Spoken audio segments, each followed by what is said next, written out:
Bueno, ahora sí, entonces vamos a entrar en nuestro tema, que habrán visto los que madrugaron es un decir, ¿no? Los que se conectaron tempranito o los que recibieron la información saben cuál es el título del encuentro de hoy, el tema de hoy. ¿Quién me lo recuerda el título? Hijos.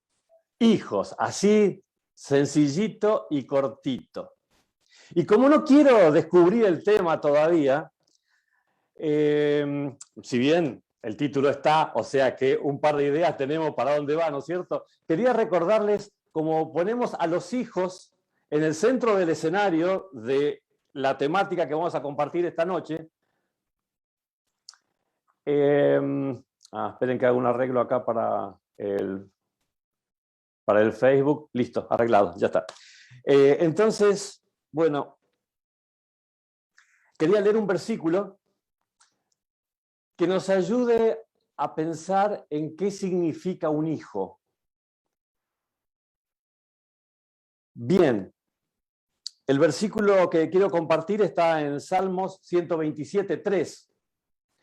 Ese es un salmo, pero impresionante, realmente impresionante. Y en el versículo 3, en muy poquitas palabras, dice una verdad tremenda, o una descripción realmente muy fuerte, porque ahí dice: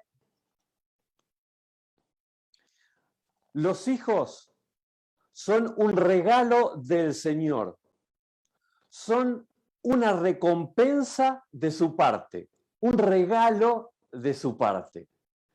Así que cuando pensamos en los hijos, es muy natural, es muy bueno tener en cuenta y pensar que son un regalo de Dios.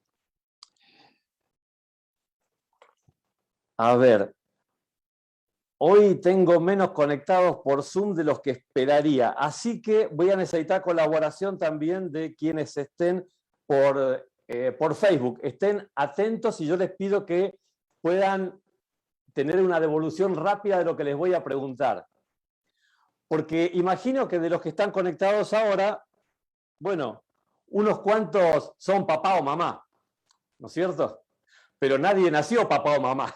O sea, en algún momento de tu vida, de repente descubriste que ibas a ser papá o mamá. Entonces me gustaría preguntarte, ¿qué significó esa primera vez que te enteraste que ibas a ser papá o mamá? ¿En qué te cambió la vida? ¿Podrías decirme en pocas palabras o escribirme en una corta frase acá en Facebook? ¿En qué te cambió la vida? De pronto, en algún momento, te enteraste que ibas a ser papá o mamá, apareció tu primer hijo, tu primera hija. ¿En qué te cambió la vida? ¿Te animás a contármelo un poquito? Estoy mirando acá si alguien me pone una respuesta en el Facebook, porque me tiene que contar, porque yo no soy ni papá ni mamá, así que como me gustaría entender un poco más esto, cuéntenme los que han pasado por esta experiencia, ¿no? A ver. Acá, según Mirta definiría como felicidad total. Bueno, me parece que estuvo contenta ahí Mirta, ¿no? Le cambió, yo preguntaba qué cambió, Mirta dice todo. Fue un motivo para luchar, para seguir adelante y que dio sentido a la vida. Qué lindo, ¿no? O sea que terminó siendo una potencia positiva en la vida, evidentemente.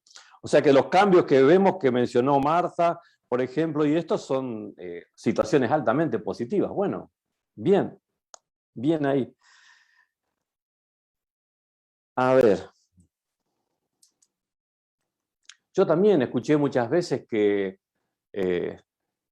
cambian todo, ¿no? Porque una pareja se casa, empieza a transitar la vida de una manera, cuando aparecen los hijos, de repente es como que cambian los enfoques, cambian las prioridades. Y, a ver, acá apareció algo más. Completó la vida que teníamos hasta ese momento y fue un regalo compartido con nuestro Señor, pero sabiendo que son de Él. Mirá, Mirta. Qué lindo, me encantan los pensamientos que están compartiendo. Se ve que los hijos son algo fuerte, ¿no? Como parte de la vida, algo verdaderamente fuerte. Y yo quería compartirles con ustedes una historia que ustedes la conocen muy bien, pero no la vamos a ver de la forma habitual, porque la estamos enfocando de una manera diferente ahora. A ver, acá tenía una mención. Ah, fue la frutilla del postre, dice Adriana. Bueno, fue la frutilla del postre, muy bien. Qué lindo, qué lindas expresiones, gracias. Y bueno, miren, a ver, el tema que les quiero compartir ahora, obvio, tiene como centro a los hijos. Es una historia la que les quería compartir,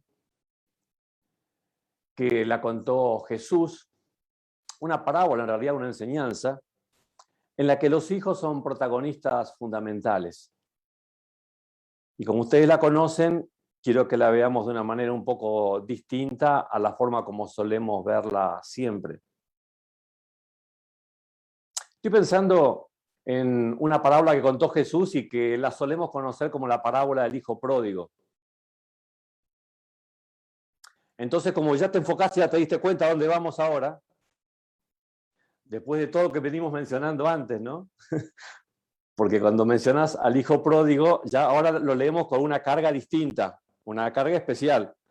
Porque ¿quién es ese hijo para el padre de la enseñanza, de la parábola, ¿no? Ese hijo y el otro, porque la Escritura nos dice en Lucas capítulo 15, el versículo 11, que este hombre tenía 2 hijos. Y entonces, atentos los que están por Facebook, porque voy a necesitar, saben que el Facebook tiene un poco de retardo entre que uno está acá por Zoom diciendo algo y los que están en Facebook lo reciben, pasan unos segundos. Entonces van a tener que escribir más rápido y hacerme llegar el mensajito. Pues les estoy haciendo esta pregunta, porque ustedes conocen cómo se desenvolvió toda esta enseñanza que Jesús dio. Está el hijo menor, que es el que se manda la macana visible, pero también está el otro, está el hijo mayor, que se manda otra macana, porque te acordás cómo termina la parábola. No es que el hombre tuvo 2 hijos, uno genial y otro un tarambana, un tiro al aire. No dice eso la parábola, no. La parábola dice que los 2 hijos estaban perdidos. La diferencia entre uno y otro es que uno estaba visiblemente perdido. O sea, se refue. En cambio el otro, estando igualmente perdido, estaba en la casa del padre, ¿no? Entonces, considerando que estos 2 chicos no salieron seguramente todos los derechitos que papá y mamá esperaban, por las situaciones que se dieron y que ustedes conocen, que se describen en la parábola. Acaba la pregunta. Y no es poca cosa la pregunta que les voy a hacer, ¿eh? Así que la pregunta es esta, que necesito que me contesten por alguna vía. ¿Cuál fue el error que cometió el padre de la parábola para que sus hijos le salgan así? Fácil la pregunta, concreta la pregunta. ¿Cuál fue el error del padre para que sus hijos salgan así? Vamos a ver qué empieza a llegar como retorno de acá del Facebook, o si alguien acá por el chat o audiblemente quiere decir algo desde el Zoom, porque estos chicos terminaron, bueno, o al menos en el transcurso de esta historia, la historia se basa en los momentos en que los chicos están perdidos, ¿no? los chicos, bueno, los jóvenes están perdidos. Ahora, para que se pierdan, ¿cuál fue el error del padre? Acá alguno dice, les dio todo, una pregunta. Otro va por el mismo lado. Marta dice, darles todo a sus hijos. Ajá. Bueno, yo a veces hago preguntas un poquito, no sé, capciosas se dice, o con alguna trampita, porque sabes que esta pregunta es increíblemente más importante que lo que te imaginas. Tal vez te haya pasado, pero yo muchas veces dialogué con personas, con mamás o con papás, a los que les remuerde tremendamente la conciencia y buscan en su historia qué fue lo que hice tan mal para que mi hijo o mi hija tal cosa. Entonces piensan qué error fue el que cometí. Por eso los llevé a pensar en qué error cometió este padre. Acá otra respuesta dice que quizá faltó asistencia personal. Miren, la parábola no cuenta muchísimos detalles, ¿no? Pero hay algo que tenemos que considerar. ¿Ustedes saben a quién representa o a quiénes representa el hijo que se fue de la casa y que, bueno, la verdad no le importaba su padre, ni su hermano, ni su familia, ni nada, y se fue a lejísimo donde nadie lo conozca a hacer su vida, a hacer lo que se le da la gana, a hacer la suya? ¿Saben a quién representa a ese hijo? No lo leímos, ¿saben? Pero al comienzo del capítulo 15 dice que todos los que cobraban impuestos para Roma y otra gente de mala fama se acercaron a Jesús para oírlo. Los fariseos y los maestros de la ley lo criticaban por esto, diciendo, este recibe a los pecadores y come con ellos. Entonces, había dos clases de hijos de Dios en el pueblo de Israel donde Jesús estaba. Y los tenía los dos juntos, las dos clases juntas. Unos eran los pecadores, los cobradores de impuestos, que la verdad la religión no les importaba mucho. Y estos estaban representados por este primer hijo, el menor que se fue a hacer su vida abiertamente lejos de su padre. Estaba mal, ¿no? Lo que hicieron, estaba mal. Lo que hizo el hijo pródigo estaba mal. Bien. Entonces, ahí vemos quién es el hijo pródigo y a quién está simbolizando. El otro hijo, el que se portó bien, el que se quedó en casa con papá. El otro, vos sabés, o sea, sabés cómo termina la historia. La verdad que las cosas con este muchacho no estaban bien, para nada. En realidad, ¿se acuerdan cuando el hijo volvió, el pródigo? Y el papá feliz lo abraza, hijo, venía y hace una fiesta. Una locura fue ese encuentro. Pero cuando el hermanito se entera que el otro volvió y que papá está haciendo una fiesta, no se alegró demasiado de que su hermanito haya vuelto. No preguntó cómo le fue, cómo está, no preguntó nada, no, nada. Simplemente se recalentó, se enojó, se bloqueó y ni siquiera se apareció. Al punto que ustedes se acuerdan, al hijo pródigo, el papá tuvo que ir a correr a buscarlo, ¿no es cierto? Fue lo primero que hizo cuando lo vio. Bueno, a este otro también, porque dice el versículo 29, tanto se enojó el hermano mayor que no quería entrar, así que su padre tuvo que salir a rogarle que lo hiciera. Ah, bueno. Este otro hijo que se portó bien representaba a los fariseos, escribas, maestros de la ley y demás, que se quedaban en casa, que le daban gran importancia a la religión, que decían ser de la familia de Dios, que respetaban todo, pero estaban tan perdidos como el otro hermano.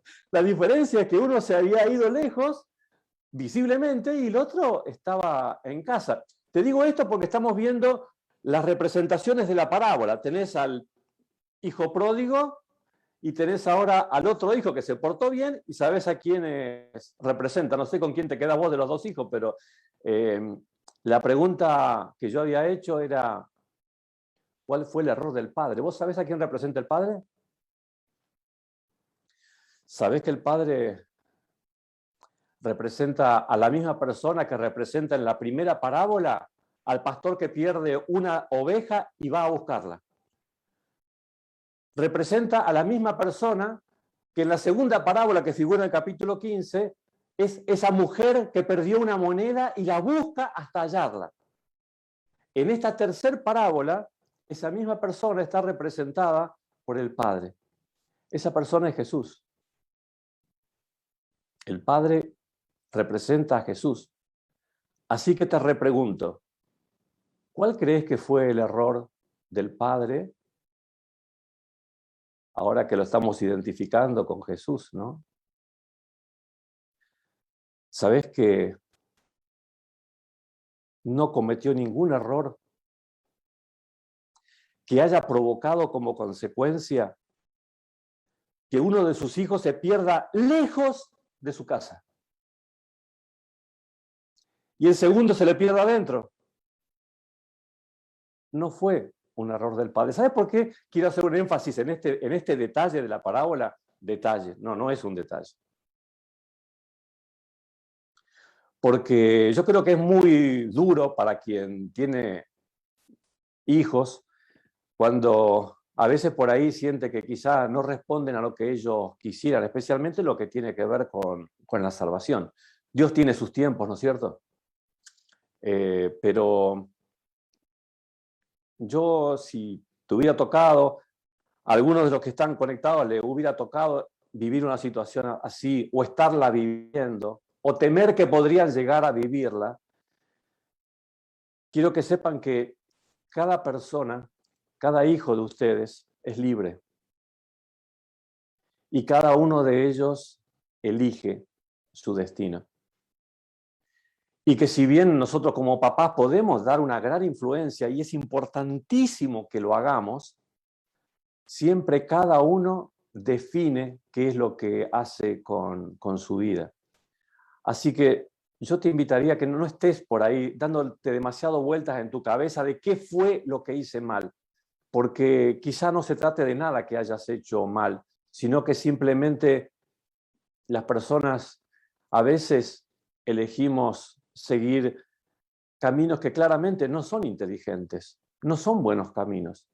Pensá en el camino del que se deslumbró diciendo, me voy a ir de casa para descubrir la vida, ¿no? Para poder vivir la vida como yo quiero. Basta de papá, basta de la iglesia, basta de todo esto que me impide desarrollarme y poder ser feliz. Yo quiero ser feliz. Él volaba con la cabeza, iba a la ciudad, se proyectaba lo que había escuchado o lo que imaginaba que podría ser, y estaba ahí, en la casa, con su papá y con su hermano. Qué aburrida la vida que tenía él. Entonces un día se animó e hizo este planteo, ¿no? Planteo tremendo. Y bueno, vos sabés lo que pasó. Él se fue. Y me gusta pensar que cuando se fue, no le fue para nada mal, le fue re bien. O sea, fue logrando cumplir sus sueños. Fue logrando con los bolsillos llenos ver que de repente le aparecían amigos por todos lados. Es que cuando vos derramás plata te van a aparecer amigos, no te preocupes. Amigos para esto, amigos para lo otro. Y claro, vos sabés, ¿no? Si tenés mucha plata, tal vez tardes mucho en gastarla. Ahora, si tenés muchos amigos, te van a ayudar. Te van a ayudar y te vas a quedar sin dinero mucho más pronto, ¿no? Y eso le pasó a este muchacho. Él se llenó de amigos mientras tenía plata y después, bueno, y noten que hasta quizá todo ese tiempo, él no se acordaba ni de su papá y ni si se le ocurría pensar en él, trataba de sacárselo de la cabeza, la casa de su padre y todo lo demás, porque por fin estaba viviendo su sueño. Por eso tal vez te preguntes por qué muchas veces quizás alguien que se aleja de Dios, ¿cómo es que no razona y no vuelve? Bueno, porque en principio el enemigo te pinta las cosas de tal manera que parece que estás logrando todo lo que soñaste, lo que querías. Por fin sos libre, nadie te va a decir lo que tenés que hacer, nadie te va a criticar. Qué bueno que está esto. Pero resulta que vos no podés controlar las situaciones de la vida.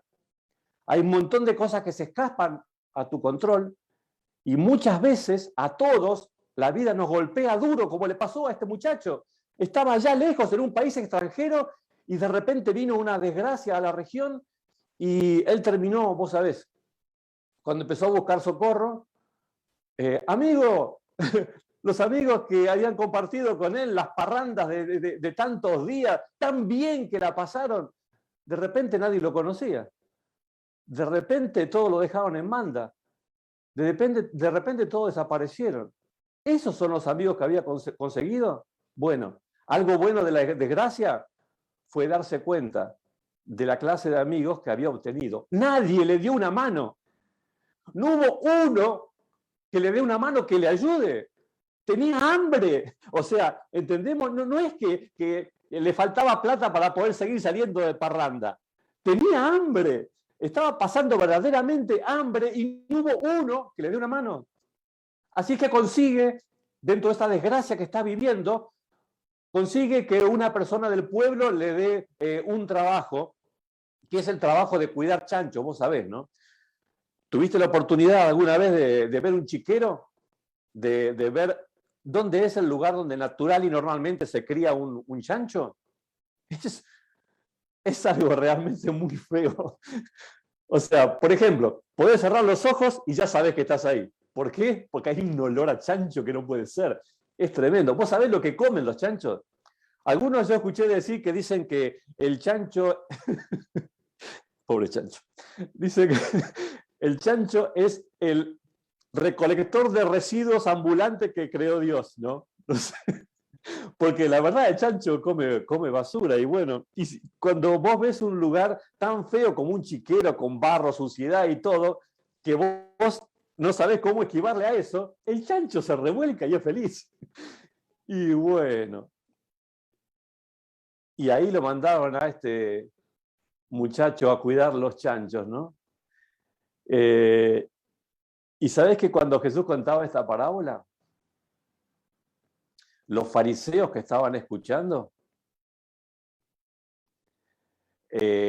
decían, muy bien, eso se lo merece por haber hecho con el padre las chanchadas que hizo, por haberlo plantado y sacado la parte de la herencia que no le correspondía todavía.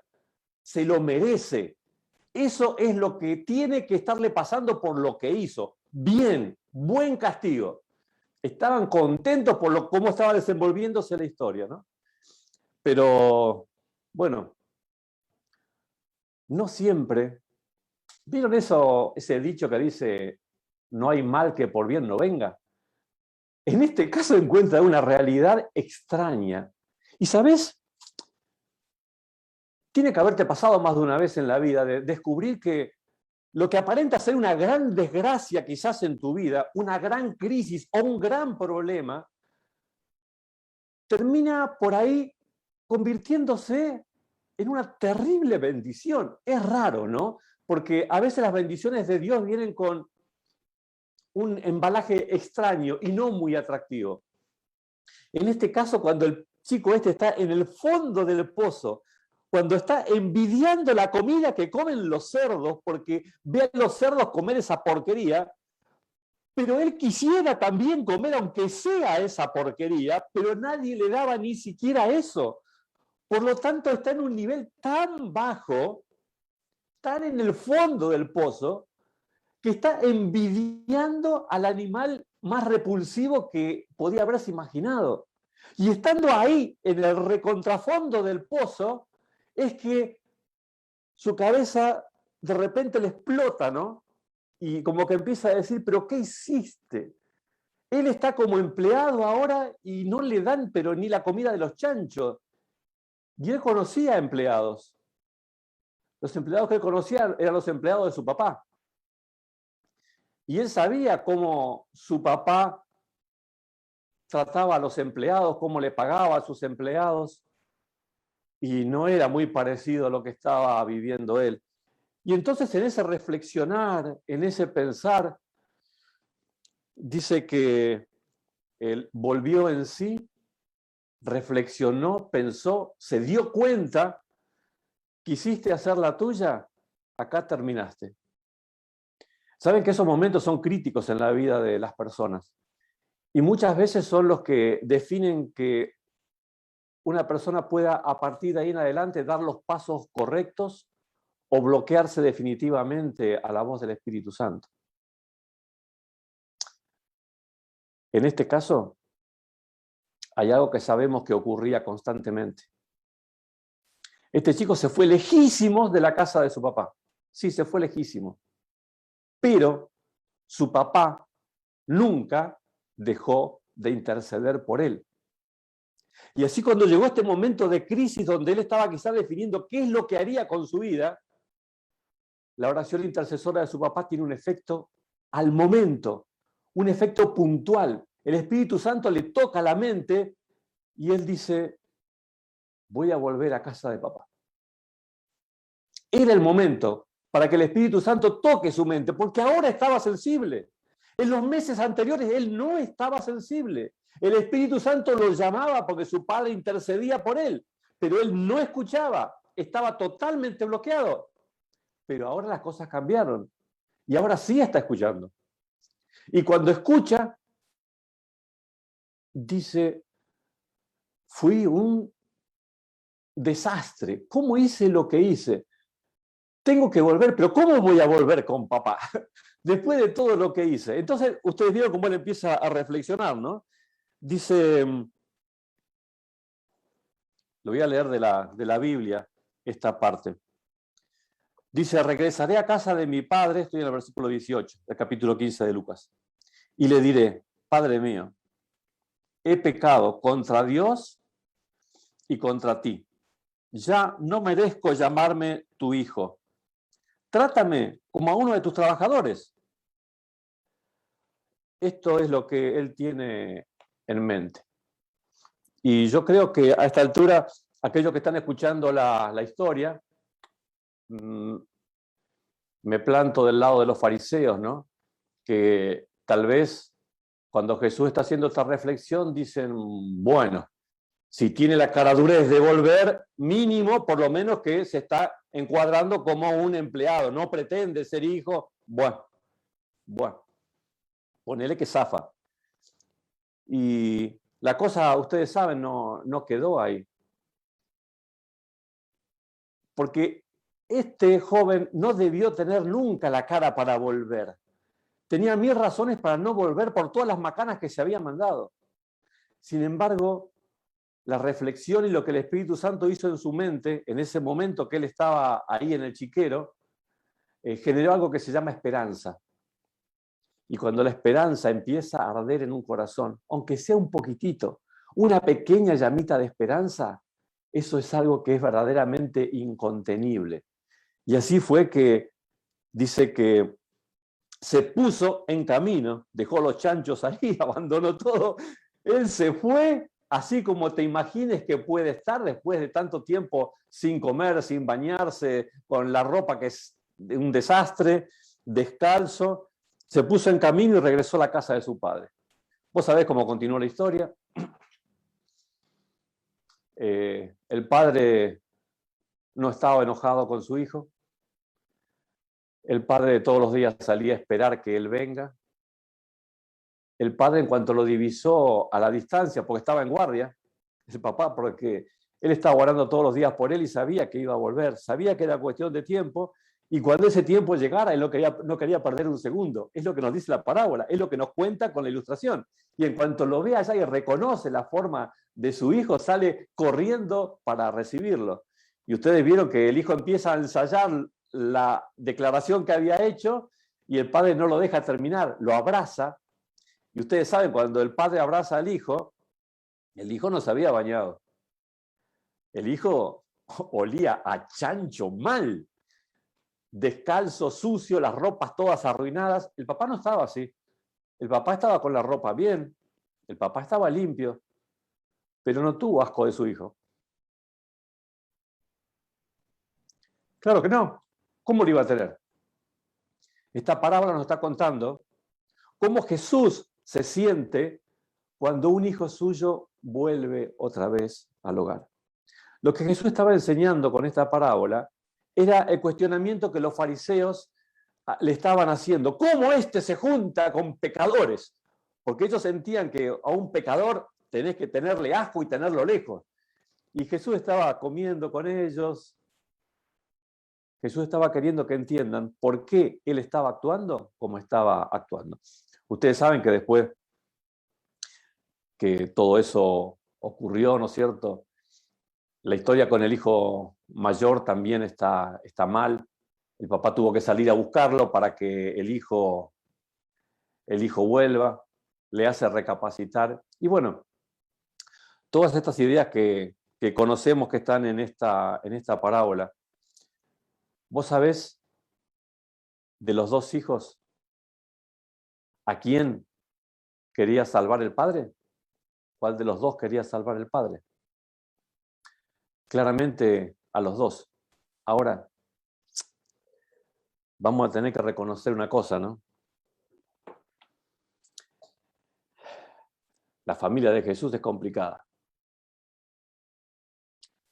Porque vos sabés, los hijos de la parábola a los que Jesús está refiriendo eran los pecadores y los fariseos, básicamente. Pero somos vos y yo. Por eso es que los hijos de Jesús son complicados. La familia de Jesús es complicada. Ojalá que Dios nos ayude a nosotros a entender cómo nos ve Él a nosotros. Cómo ve a los que se creen unos santos y son unos hipócritas. Y uno lo mira del otro lado y debería entender que Jesús dio la vida por esos hipócritas y esos falsos y luchó toda su vida para salvarlos. O podés ponerte del otro lado y pensar en esos que le dieron la espalda a Dios y se fueron, habiendo conocido, ellos sabían cómo se les ocurre irse y colgar a la familia, a la iglesia, a todo el mundo, pero ¿cómo? ¿No entendieron? ¿Acaso no sabían cómo era? Bueno, cuando te quieras poner con el dedito acusador, acordate lo que Jesús piensa de ese que se fue. Ese que se fue es el especial interés de Jesús. Él está deseando y buscando la oportunidad para poder tocar ese corazón y que ese corazón reaccione. Y cuando reacciona, no va a esperar a que se bañe y se saque toda esa mugre que tiene de encima, lo va a abrazar así como está. Después lo otro vendrá, después se limpiará, después se bañará, después se cambiará y demás. Pero primero, en cuanto llega, la reacción de Jesús es así, como estás, te abrazo. Y sabés que al otro, al hipócrita que estaba en la casa, a ese falso y desgraciado hermano, el papá sentía exactamente lo mismo. Y con él quería hacer lo mismo, por eso le explicó tan cariñosamente como pudo las cosas y le dijo, pero hijo, si vos sabés que él ya se gastó todo, pasa que ahora volvió, por eso estamos de fiesta, pero todo lo que está acá es todo tuyo, porque la herencia completa ahora es tuya, porque ella quemó su parte. Y trató de explicarle, porque claro, es un papá. Y ellos son sus hijos. El amor de padres supera muchas veces la lógica, ¿no? Porque uno a veces juzga esta historia de maneras diferentes, pero está bueno entender por qué Jesús la contó. Y también entender que de alguna manera entre los hijos de Jesús o los hijos de Dios estamos vos y yo también. Y entendamos muy claramente que la idea de Dios no es que estemos siendo jueces de nadie, sino que seamos familia de alguien. Y si alguien no entiende y vive mal el cristianismo en forma hipócrita, o si alguien se fue lejos y de repente vuelve con evidencias de haber hecho un desastre con su vida, son igualmente dignos de un abrazo, son igualmente dignos, bueno, dignos digo yo, porque es lo que Jesús plantea, ¿no? Quizás con los ojos de uno no, pero con los ojos de Jesús, lo que Él quiere es que abracemos a todo aquel que lo necesita. Porque está reaccionando justamente al trabajo de Dios y al trabajo de todos aquellos que han estado intercediendo por ellos. Así que bueno, es un poco la idea que quería compartir con los hermanos acá de la iglesia. Siempre recordemos, así como tu hijo es libre, vos también sos libre. Nuestro Padre quiere lo mejor para nosotros. Y nosotros no siempre reaccionamos con inteligencia. Así que no te asombres si a veces tus hijos se mandan macanas. Porque simplemente tal palo, tal astilla, ¿no? Y a veces somos parecidos. O sea, nuestros hijos pueden parecerse a nosotros en sus malas decisiones, así como nosotros a veces nos equivocamos en las decisiones que tomamos para con nuestro Dios. Ojalá el Señor nos bendiga tremendamente con la certeza espectacular que nos está dando en esta noche, de que sabiendo Él cómo sos vos y cómo soy yo, Él te considera su hijo. Y no está esperando que seas re perfectito para venir a abrazarte, sino que así como estás, quiere hacerlo y permanecer a tu lado, transitando el tiempo que queda hasta que Él venga, porque quiere no solo transitar con vos estos días, sino hacerlo también por la eternidad. Que Dios te bendiga muchísimo. Dios nos bendiga muchísimo a todos con su Espíritu Santo.